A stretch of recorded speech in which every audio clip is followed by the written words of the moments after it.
हे guys what's up good morning everyone. तो कैसे हैं आप सब लोग। Welcome back to your own channel Deepak Yadav science academy. Welcome to the daily Hindu news and editorial analysis of 9th of October 2020।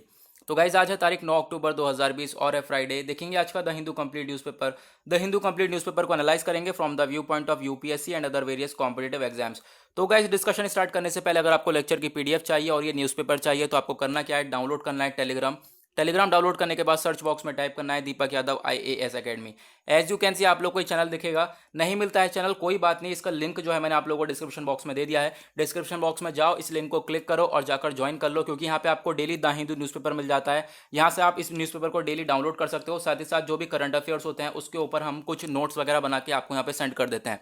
Okay, तो अभी तक आपने चैनल को सब्सक्राइब नहीं किया तो सब्सक्राइब कर लेना, नीचे रेड कलर का बटन आ रहा होगा और बेल आइकन जरूर प्रेस कर देना ताकि आपके पास वीडियो की notification daily time to time आती रहे। ओके, तो स्टार्ट करने से पहले बता दूं जो आज का हमारा डिस्कशन है वो शॉर्ट रहने वाला है। कुछ इतनी खास इंपॉर्टेंट न्यूज़ नहीं है, तो कुछ जो न्यूज़ है उनको हम लोग पढ़ ले रहे हैं। तो आज का जो सेशन है वो छोटा रहने वाला है। ओके, आराम से देखो आज का सेशन। तो सबसे पहले आर्टिकल हमारा ये वाला है। इस आर्टिकल में क्या बात बोली जा रही है, जो रामविलास पासवान है इनकी डेथ हो चुकी है। इनकी डेथ हो चुकी है 74 साल में। कुछ यहाँ पर हार्ट रिलेटेड डिजीज, दिल से रिलेटेड डिजीज थी, दिल की बीमारी थी, तो इसकी वजह से यहाँ पे डेथ हुई है। और ये कौन थे? Union minister for food consumer affairs थे। ठीक है, यहाँ पर union minister for food and consumer affairs थे। ठीक है, कौन से मिनिस्टर पर काम करते थे आपको पता चल गया। तो अभी इनकी डेथ हो गई है। आर्टिकल आपके लिए इंपॉर्टेंट नहीं है, बट याद रखो कि हाँ यहाँ पे क्या चल रहा है। पेज नंबर 1 पे न्यूज़ है। ओके, और उसके बाद नेक्स्ट आर्टिकल यहाँ पर आपको ये दिखेगा। ये एक अच्छा आर्टिकल आप कह सकते हो हमारे लिए भी और इंडिया के लिए भी। और क्या हुआ है यहाँ पर, बेसिकली यहाँ पे बात करी जा रही है जो इन्वेस्टमेंट है वो इंक्रीज होता हुआ नजर आया है। क्वार्टर टू चल रहा है, तो इसने देखा कि जो फ्रेश इन्वेस्टमेंट है वो इंक्रीज हुआ है। इन्वेस्टमेंट नहीं, फ्रेश इन्वेस्टमेंट, नया नया इन्वेस्टमेंट जो है बढ़ता हुआ नजर आया, जो कि अच्छी बात है इंडिया के लिए। और आप लोग यहाँ पर देखोगे कि मार्च में जब लॉकडाउन लगा उसके बाद से ही सब इंडस्ट्रीज वगैरह डाउन हो गई, सारे बिजनेसेस डाउन हो गए, इकॉनमी डाउन हो गई। तो अब यहाँ पे ये सारी चीजें जब बिल्कुल बुरी तरह से डाउन हो गई हैं तो यहाँ पे कौन इन्वेस्ट करता? कोई भी इन्वेस्ट नहीं करता। कौन अपना पैसा लगाता किसी चीज में? कोई भी नहीं लगाता। तो अब जो है जाकर इतने टाइम बाद, इतने महीनों बाद जो है काफी कुछ अच्छा बढ़ता हुआ नजर आ रहा है। और उसमें देखा जो इन्वेस्टमेंट है वो भी इंक्रीज हो रहा है। तो सबसे पहला स्टेट है जिसके अंदर सबसे ज्यादा इंक्रीज हुआ है इन्वेस्टमेंट, वो है छत्तीसगढ़। छत्तीसगढ़ में यहाँ पे 114 प्रोजेक्ट्स लगे और उसके बाद 35,771 करोड़ रुपीस का इन्वेस्टमेंट हुआ है। सबसे ज्यादा इन्वेस्टमेंट 35,771 करोड़ रुपए का। ओके, इसको याद रखना। तो अभी इन्वेस्टमेंट के बारे में बात थी, बस हो गया। अभी यहाँ पर कुछ सिचुएशन सुधरती हुई नजर आ रही है और कुछ नहीं। और इस आर्टिकल पे, ये एक छोटा सा आर्टिकल है, इस पे आने से पहले मैं आपको बता दूं जो आज का न्यूज़पेपर है ना यार, ये डाउनलोड होने में बहुत परेशान कर रहा था। टुकड़ों टुकड़ों में डाउनलोड हो रहा था। तो जैसे तैसे मैंने जो जो इंपॉर्टेंट पेज थे वो मैंने डाउनलोड कर लिए हैं। एडिटोरियल्स डाउनलोड हो चुका है। उसके बाद जो भी इंपॉर्टेंट न्यूज़ है वो डाउनलोड हो चुकी है, प्रीलिम्स के रिलेटेड और यहाँ पर मेंस के रिलेटेड। लेकिन मैं आपको न्यूज़पेपर सेंड कर दूंगा। ओके, तो आप परेशान मत होना, बच्चे परेशान होने लगते हैं न्यूज़पेपर नहीं आया, न्यूज़पेपर नहीं आया। टेलीग्राम पे आ जाएगा न्यूज़पेपर, टेंशन मत लेना। लेकिन अभी जब वो अच्छी तरीके से डाउनलोड होने लगेगा तो, क्योंकि अभी टुकड़ों में डाउनलोड हो रहा है, आधा इधर आधा उधर, तो वो समझ में नहीं आएगा आप लोग को। ठीक है, तो मैं भी आपको सीक्वेंस पे लगा कर पढ़ा रहा हूँ, थोड़ी परेशानी हो रही है यहाँ पर। तो इस वजह से मैं कह रहा हूँ कि आपके पास न्यूज़पेपर आ जाएगा, थोड़ा सा लेट आएगा। जैसे ही सही तरीके से डाउनलोड हो जाएगा मैं आपके पास सेंड कर दूंगा। ओके, नेक्स्ट आर्टिकल आप लोगों को ये दिखेगा। ये आर्टिकल किस चीज़ के बारे में है? ईपीसीए। ईपीसीए क्या है? Environment pollution prevention and control. जो कि एनवायरमेंट में पॉल्यूशन होता है, पर्यावरण में, हमारे वातावरण में जो भी पॉल्यूशन होते हैं, प्रदूषण होता है, उसको प्रिवेंट करने के लिए, उसको कंट्रोल करने के लिए बॉडी है। तो इसने डायरेक्ट किया दिल्ली को। इसने दिल्ली से बोला और कुछ और राज्यों से बोला कि भाई ग्रैप को लागू कर लो, ग्रैप को इन्फोर्स करो। अब ये ग्रैप है क्या? ग्रैप को इन्फोर्स करो तो ग्रैप किस चीज के बारे में? Graded response action plan. Graded response action plan को लागू करो।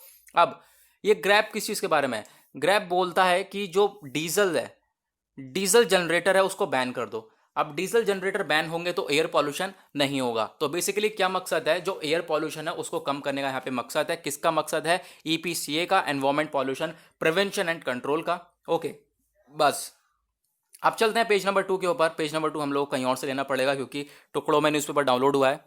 आते हैं हम लोग डायरेक्ट पेज नंबर 6 के ऊपर। पेज नंबर 2, 3, 4, 5 पे इंपॉर्टेंट न्यूज़ नहीं है। जो इंपॉर्टेंट थी वो ईपीसीए वाली मैंने आप लोगों को बता दी। ओके, और उसके बाद आते हैं एडिटोरियल पे। एडिटोरियल हम लोग लास्ट में डिस्कस करेंगे, पहले प्रीलिम्स रिलेटेड न्यूज़ सारी सारी डिस्कस कर ले रहे हैं।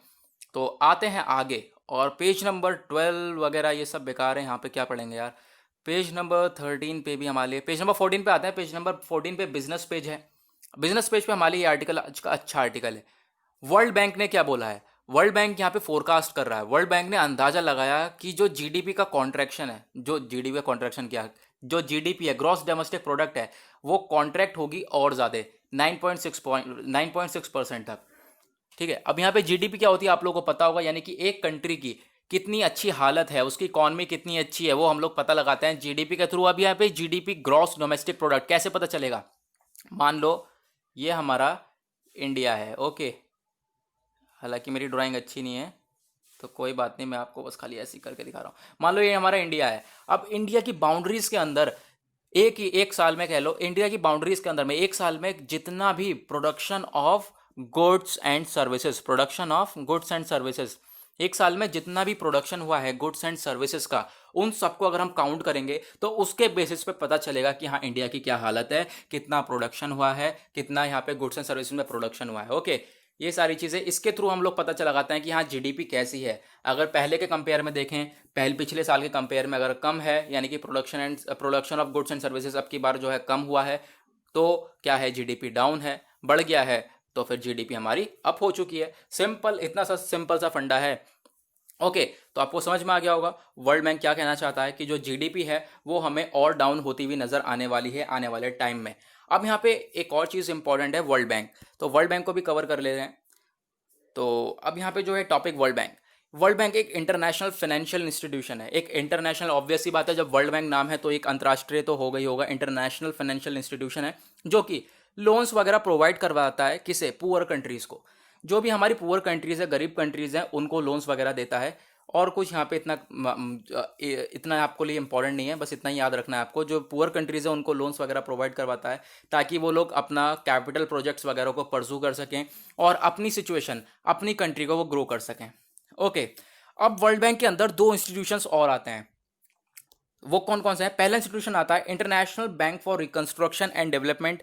दूसरा कौन सा इंस्टीट्यूशन आता है? International development association. ये दो इंस्टीट्यूशन हमारे वर्ल्ड बैंक के अंदर में आते हैं, इसको याद रखना।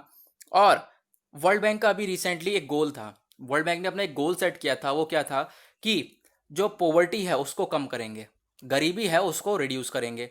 अब यहाँ से आपके लिए एक क्वेश्चन बनता है कि जो वर्ल्ड बैंक है उसका हेडक्वार्टर कहाँ पर है? सभी को पता होगा, आई होप सभी को पता होगा। तो सभी लोग नीचे कमेंट करो, जिसे नहीं पता वो कमेंट जाकर देखो जो लोगों ने कर रखे हैं, और उस पर आपको पता चल जाएगा। ओके, तो वर्ल्ड बैंक का हेडक्वार्टर सभी लोग बताएंगे। नेक्स्ट आर्टिकल आप लोगों को ये दिखेगा, मैन्युफैक्चरिंग एट फुल स्टीम, यानी कि मैन्युफैक्चरिंग हमारी अब बढ़ चुकी है, यानी कि मैन्युफैक्चरिंग भी इंक्रीज हो चुकी है। आपने अभी हमने पेज नंबर 1 पर पढ़ा, इन्वेस्ट भी जो है इंक्रीज हो चुका है। इन्वेस्टमेंट में हम लोगों को इंक्रीमेंट दिखा, मैन्युफैक्चरिंग में इंक्रीमेंट हो रहा है। तो इसको देखते हुए क्या बोला हमारे पीएम साहब ने, इन्होंने इनवाइट किया कैनेडियन फर्म्स को, जो कनाडा की फर्म्स हैं इनको इनवाइट किया कि भाई वो कंट्री में आएँ, इंडिया में आएँ और इन्वेस्ट करें सर्विसेज और प्रोडक्शंस में। ठीक है, अपना इन्वेस्टमेंट करें इंडिया में आके, जिससे कि हमें भी फ़ायदा हो और उनको भी फ़ायदा हो। तो ऐसा यहाँ पे बोला गया। ओके, चलो अब चलते हैं अपने एडिटोरियल्स के ऊपर, अब एडिटोरियल्स को डिस्कस करेंगे। ठीक है, आ जाओ, पेज नंबर 6 पे आते हैं एडिटोरियल। ये वाला एडिटोरियल पूरा का पूरा हाथरस केस वाला, ये मैंने आपको पहले ही समझा दिया है, तो अब यहाँ पर इससे हम लोग आज नहीं पढ़ेंगे। ओके, पूरा केस आपको मैंने समझा दिया है, हाथरस रेप वाला। तो आगे बढ़ते हैं। इसके बाद सबसे पहले आप लोगों को आर्टिकल ये दिखेगा, और ये वाला केस जो है इंपॉर्टेंट है भी नहीं। ओके, कहीं आप सोचो कि इंपॉर्टेंट है, आपने पढ़ाया नहीं, तो ऐसा नहीं है। सबसे पहले आप यहाँ पे ये आर्टिकल देखोगे, आज का अच्छा आर्टिकल देखो। हर साल की तरह इस साल भी नोबेल प्राइज़ दिए गए। नोबेल प्राइज़ जो है वो हर साल दिए जाते हैं, इस साल भी नोबेल प्राइज़ दिए गए हैं 2020 के। तो अभी आपको पता है 3 फील्ड में दे चुके हैं। एक हमारी कौन सी फील्ड है? मेडिकल फील्ड में, मेडिसिन फील्ड में दिया है हमने 3 पर्सनैलिटीज़ को ये नोबेल प्राइज़। और ये क्यों दिया है? क्योंकि उन्होंने हेपेटाइटिस सी वायरस को डिस्कवर किया। दूसरा नोबेल प्राइज़ हमने किसे दिया? दूसरा नोबेल प्राइज़ हमने फिजिक्स की फील्ड में दिया। क्यों? क्योंकि उन्होंने ब्लैक होल को डिस्कवर किया। अब तीसरा नोबेल प्राइज़ भी दिया गया है केमिस्ट्री की फील्ड में। अब एक केमिस्ट्री की फील्ड में 2 महिलाओं को ये नोबेल प्राइज़ दिया गया है, इनका नाम देख सकते हो। क्यों? क्योंकि उन्होंने एक टेक्नोलॉजी को इन्वेंट किया, एक टेक्नोलॉजी को डिस्कवर किया है। उस टेक्नोलॉजी का नाम है क्रिस्पर। Okay, CRISPR Cas9।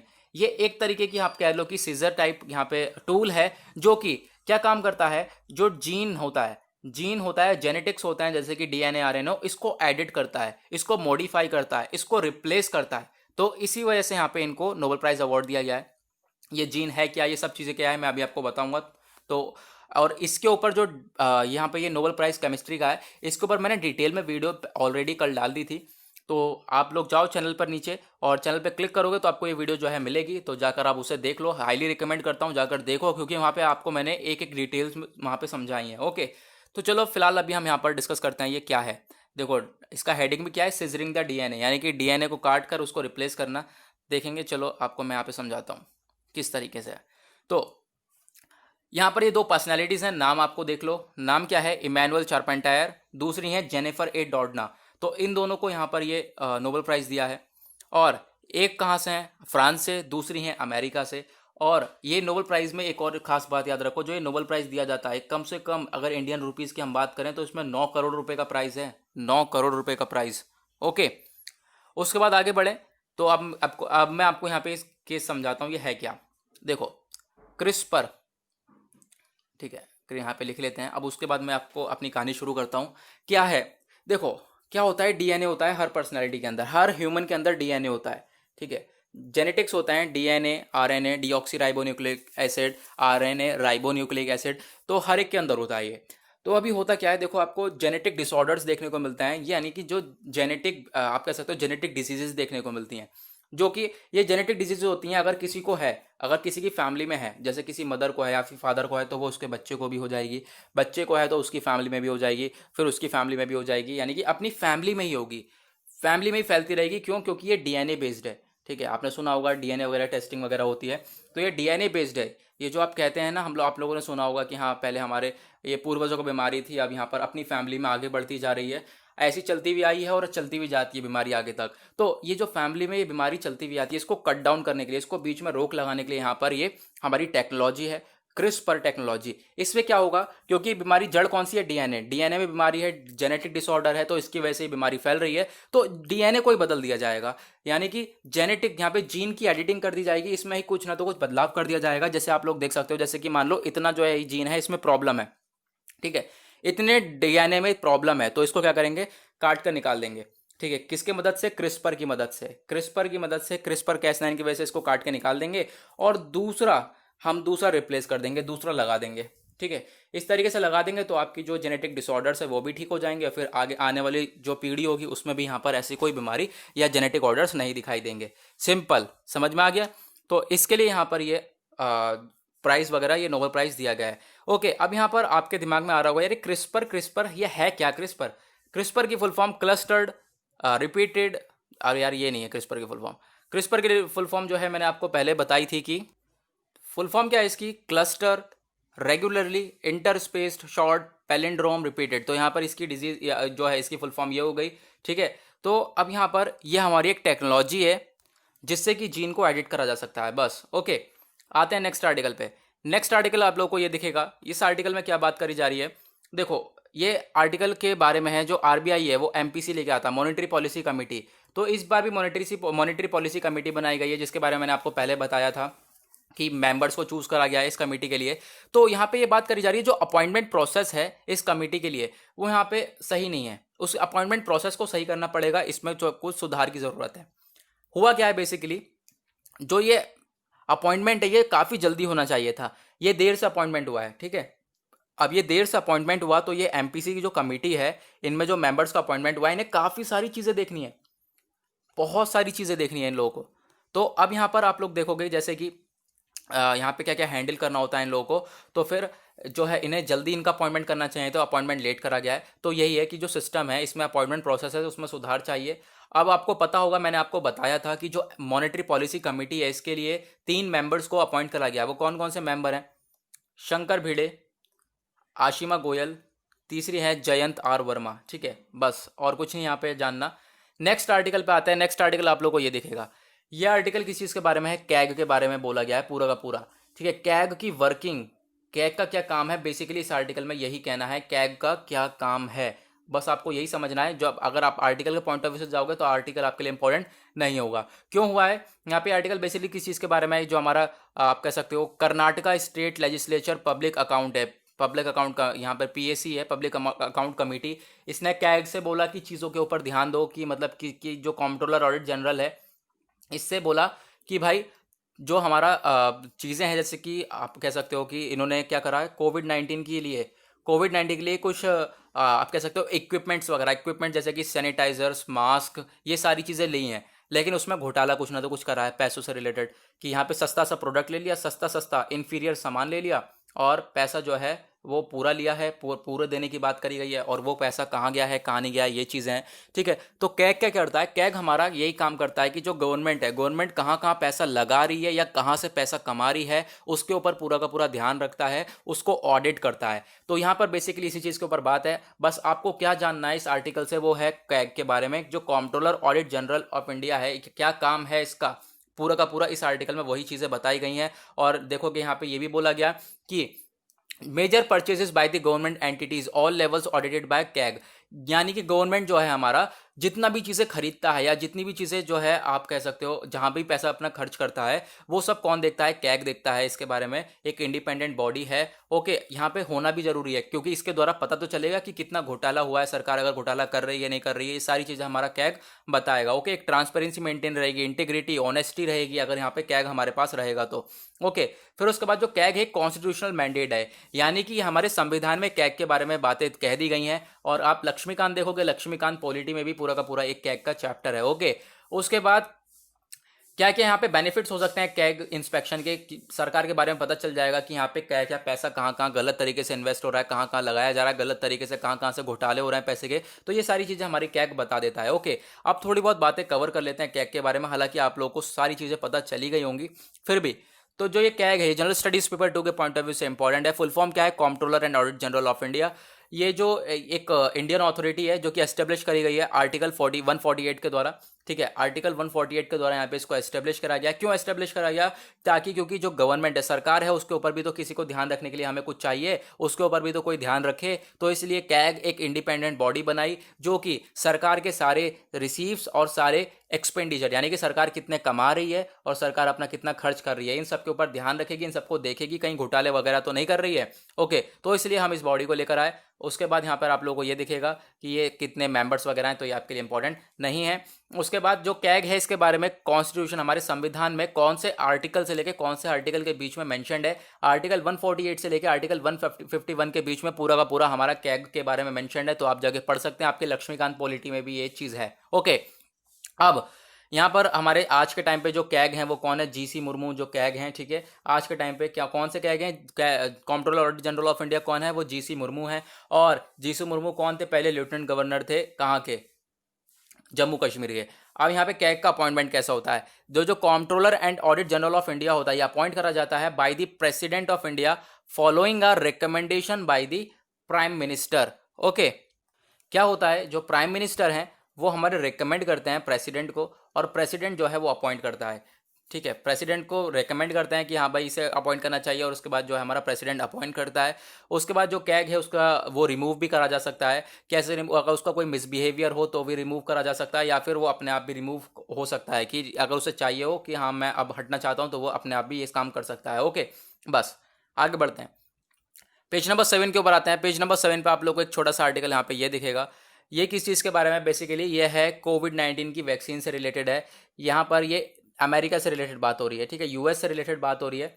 अब यहाँ पर ये हुआ क्या है, ये बोला जा रहा है warning back trust in vaccine, यानी कि जो पब्लिक के ऊपर पहले ट्रस्ट दिया, जो डोनाल्ड ट्रंप हैं यूएस के प्रेसिडेंट आज के टाइम पे, डोनाल्ड ट्रंप, इन्होंने क्या करा, इलेक्शन आ रहे हैं पास, तो इलेक्शन से पहले यहाँ पर क्या क्या बातें बोलते गए लोगों से कि इलेक्शन से पहले ही वैक्सीन आ जाएगी, इलेक्शन से पहले हम लोग वैक्सीन बना लेंगे, इलेक्शन से पहले वैक्सीन को डेवलप कर लेंगे कोरोना वायरस की। लेकिन आज के टाइम पे देखें तो जो हमारा एफडीए है, एफडीए क्या, यूएस में हमारा फूड एंड ड्रग एडमिनिस्ट्रेशन, इसने बोला कि भाई इतनी जल्दी पॉसिबिलिटी नहीं है कि बन सके।